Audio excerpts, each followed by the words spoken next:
بسم الله الرحمن الرحيم. الحمد لله رب العالمين، الصلاة والسلام على سيد الأنبياء والمرسلين.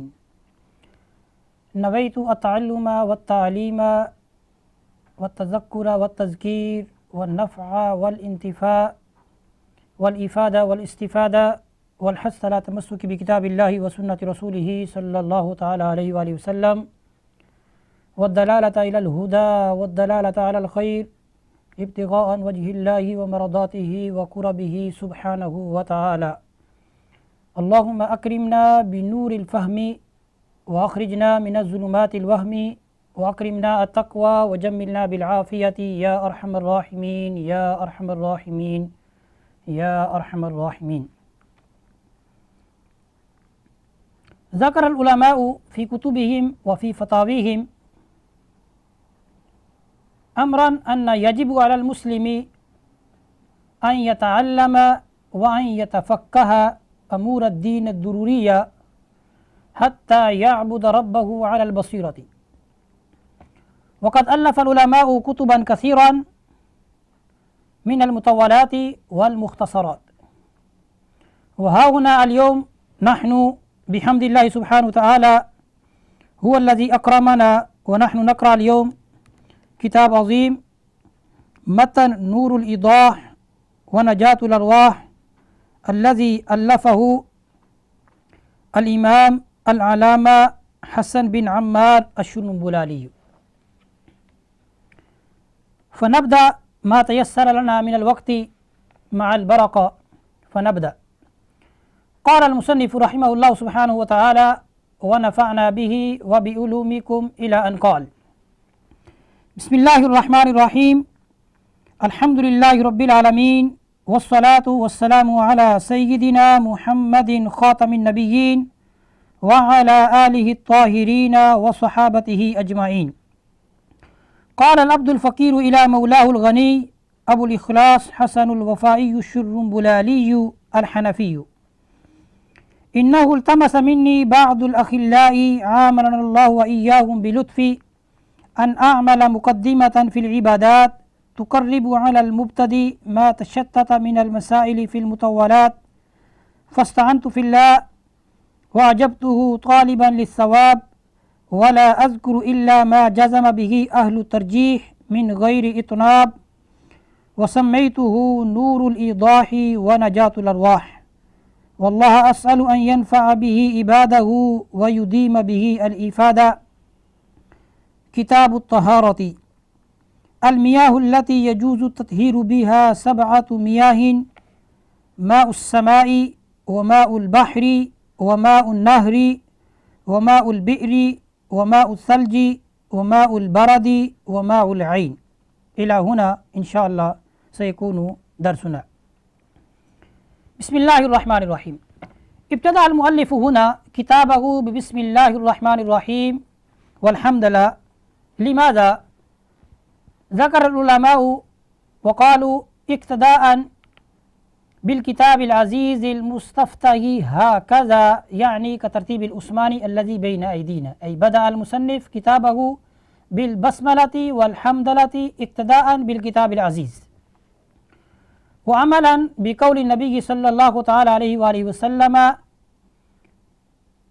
وهو رواه أبو داود في سننه: قال رسول الله صلى الله تعالى عليه وآله وسلم: كل أمر ذي بال لا يبدأ ببسم الله الرحمن الرحيم فهو أقطع. ورواه أبو داود كذلك في رواية أخرى: كل أمر ذي بال لا يبدأ بالحمد لله فهو أقطع، أي ناكس البركة قليل النفع. فهنا يأتي السؤال من قبل طلبة، هكذا العلماء يذكرون في مذاكرة دروسهم هذه الأسئلة، فنحن كذلك نقتدي بهم. فيأتي السؤال: يا أستاذ، أنتم قد قرأتم حديثين أمامنا، الحديث الأول يقتضي أن يكون الابتداء ببسم الله الرحمن الرحيم، والحديث الثاني ماذا؟ يقتضي أن يكون الابتداء بالحمدلة، ولعل هنا حصل التعارض.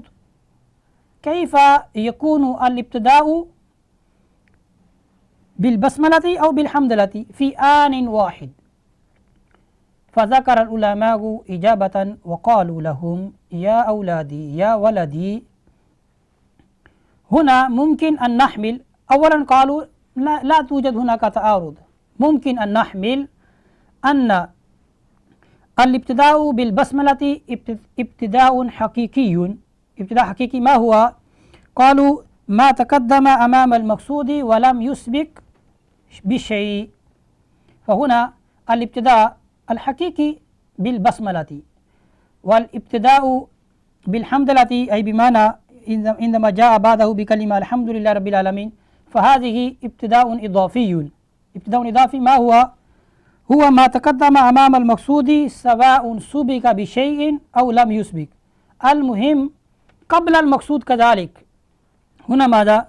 اعتبر ابتداء حقيقي، فحينئذ لا يوجد هناك أي تعارض بين في الابتداء عملا بالحديثين. وأيضا ذكر هناك ماذا؟ الإجابة أخرى، وقالوا هناك رواية كل أمر ذي بال لا يبدأ بذكر الله، أي بأي ذكر كانت، هو بالبسملة أو بالحمدلة. فحينئذ إذا نحن نذهب إلى تلك الرواية فلا يأتي أي تعارض. ثم إذا نحن ننظر إلى الحديثين فيأتي السؤال أيضا من قبل طالب علم: يا أستاذ لما قدمت البسملة على الحمدلة؟ فنقول لهم يا أولادي يا ولدي، قدمنا هنا أمرا بالكتاب العزيز، وكذلك ماذا؟ الإجماع منعقد على ذلك، أي قدم البسملة على الحمدلة. وكذلك هناك ذكر الإجابة أخرى، هو قالوا أن في بسم الله الرحمن الرحيم ذكر فيه اسم الله، وفي الحمدلة فيه وصف، والذات يقدم على الوصف، يعني باعتبار الكلمات الذي نحن نقرأ. ومن هذا الاعتبار هم قالوا قدمنا البسملة على الحمدلة، لأن بالبسملة أكثر معنى، لأنه هو علم، هو لفظ الله يذكر، الله لفظ الجلالة. ماذا سنقرأ؟ علم على الذات الواجب الوجود المستحق لجميع المحامد، والحمد هو ماذا؟ الثناء عليه، والذات مقدم على شيء الذي يوصف به. ثم باء حرف جر.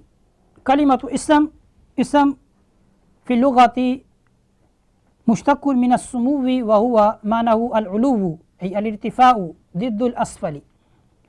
وقيل كلمة اسم من الوصم، أي وهو معناه حينئذ العلامة. لفظ الله لفظ الجلالة، علم على الذات الواجب الوجود المستحق لجميع المحامد. الرحمن الرحيم. الرحمن الرحيم هذان كلمتان صفتان، والرحمن هو أبلغ من الرحيم في المعنى، لأن زيادة البناء تدل على زيادة المعنى. فالرحمن قالوا في الدنيا والآخرة، والرحيم ماذا؟ فقط في الدنيا.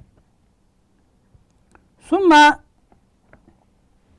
بسم الله الرحمن الرحيم كما نحن قلنا باء حرف جر وما بعده مجرور، وجار مجرور لابد هناك متعلق، فمتعلقه هنا محذوف. هذا المحذوف نحن نقدره ماذا؟ الأولى نقدره فعل ومتأخرا، فنقول بسم الله الرحمن الرحيم أشرع، لكي يبقى اسم الله هو في الابتداء دائما. فيأتي السؤال كذلك: لما قدرت يا أستاذ الفعل متأخرا؟ فقلنا للفائدة للاختصاص. الحمد لله رب العالمين. الحمد هو الثناء على الله تعالى بالجميل على جهة التعظيم، والصلاة والسلام على سيدنا محمد خاتم النبيين. كلمة الصلاة لغة معناه الدعاء، كما في القرآن الكريم وصلي عليهم إن صلاتك سكن لهم. ثم هذه الكلمة مختصة لأركان المخصوصة وهي الصلاة الذي نحن نصلي في 5 صلوات.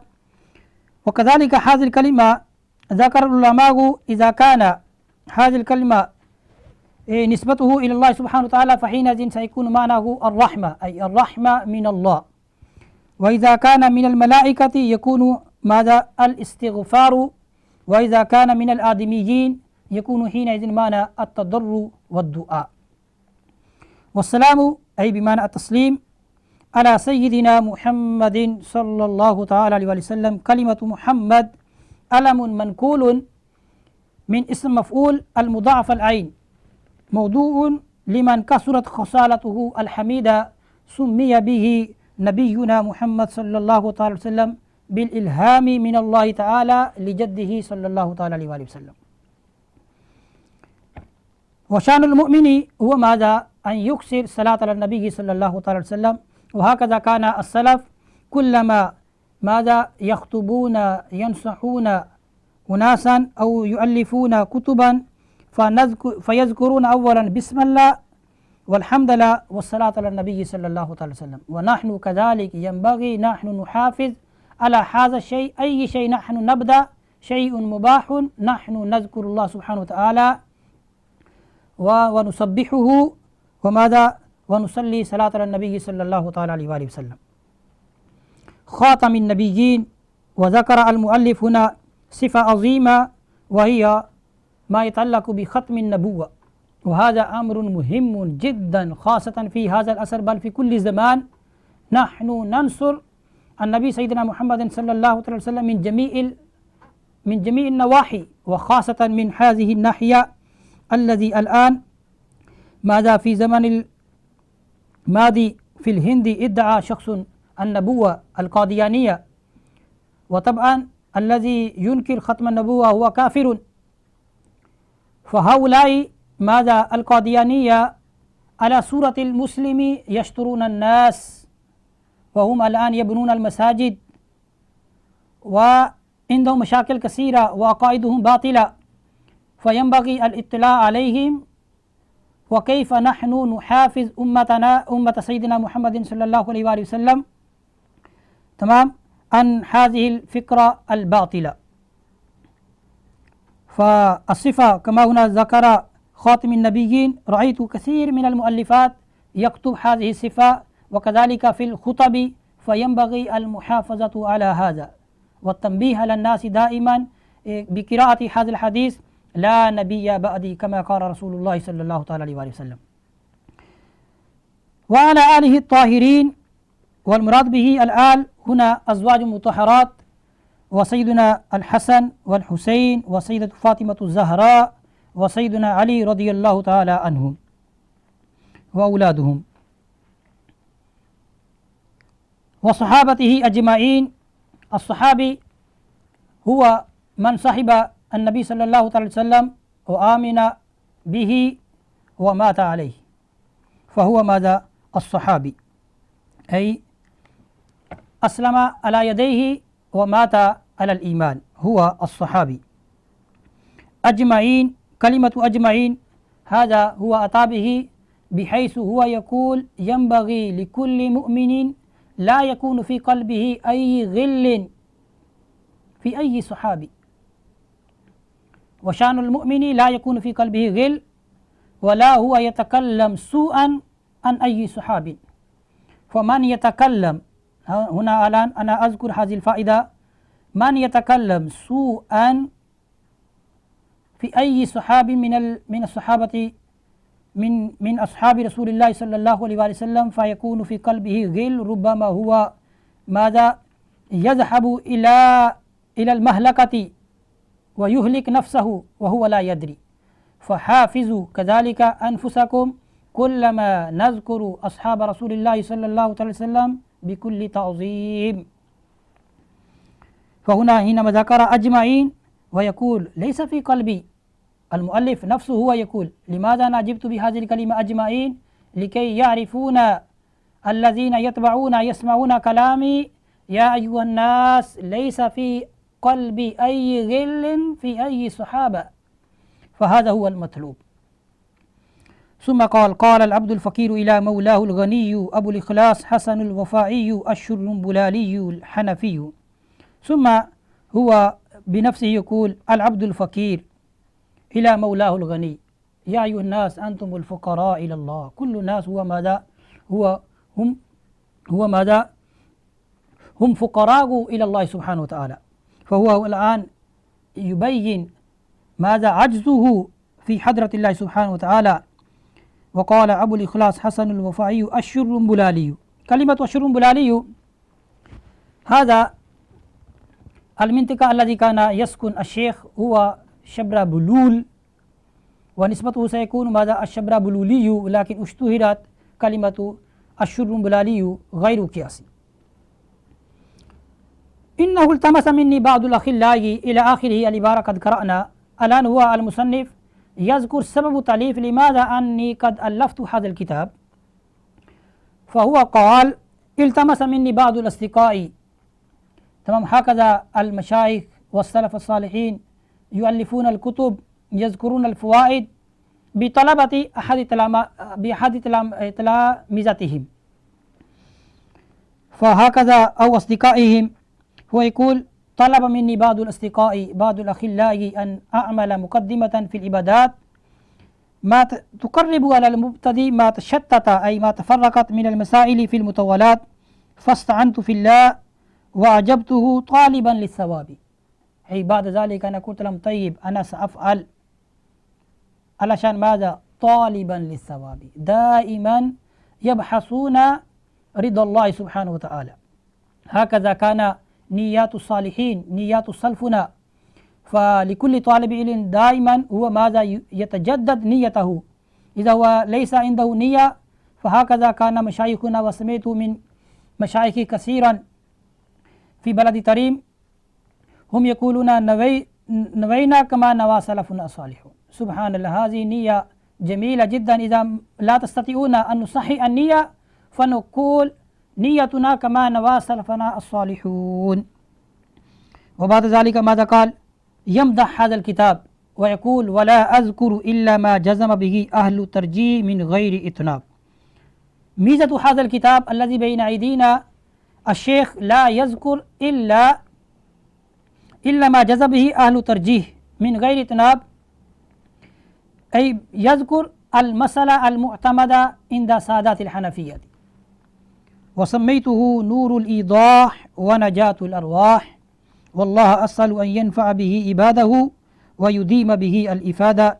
وفي الحقيقة قد حقق هذا الدعاء الذي هو كتب في كتابه. واليوم هذا الكتاب الذي نحن قد بدأنا يقرأ في بلاد باكستان في جميع المعاهد الدينية، وفي الهند كذلك، وفي مصر كذلك، وفي بلدان الأخرى الذي يوجد الأحناف يقرؤون هذا الكتاب.